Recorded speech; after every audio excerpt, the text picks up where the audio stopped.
దస్తగిరి మొన్న జైల్లో ఉన్నాడు. ఒక అమ్మాయి కిడ్నాప్ కేసుకి సంబంధించి ఇద్దరు లవర్స్ పెళ్లి చేసుకుంటే ఆ పెళ్లి చేసుకున్న దాంట్లో అమ్మాయిని బలవంతంగా ఎత్తుకుపోయాడు అన్నటువంటి కంప్లైంట్. దాంతో అతన్ని అరెస్ట్ చేశారు, జైల్లో పెట్టారు. దౌర్జన్యం కేసు ఇంకొకటి. దాంట్లో మొత్తం 4 నెలల నుండి బెయిల్ రాక జైల్లోనే ఉన్నాడు. మొన్ననే బెయిల్ వచ్చింది. వచ్చిన తర్వాత అతను పోటీ చేయబోతున్నాడు, జగన్ మీదనే పోటీ చేయబోతున్నాడు.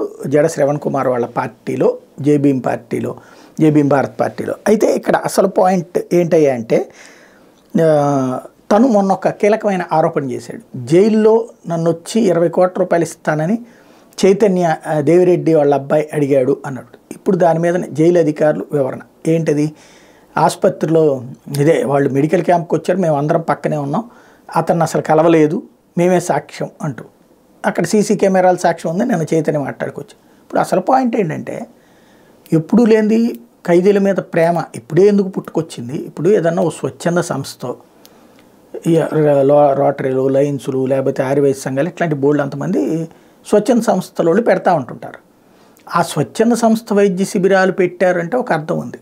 జైలు ఈ శిబిరాన్ని నిర్వహించడం ఏంటో, అది కూడా దేవిరెడ్డి వాళ్ళ అబ్బాయే అందులో ఉండటం ఏంటో, ఒక కనీసం మన జైల్లో ఉన్నటువంటి నిందితుడికి సంబంధించి వ్యవహారంలో ఉంది అనుకున్నప్పుడు ఆ వివాదాలు మనకెందుకని ఆగాలి కదా.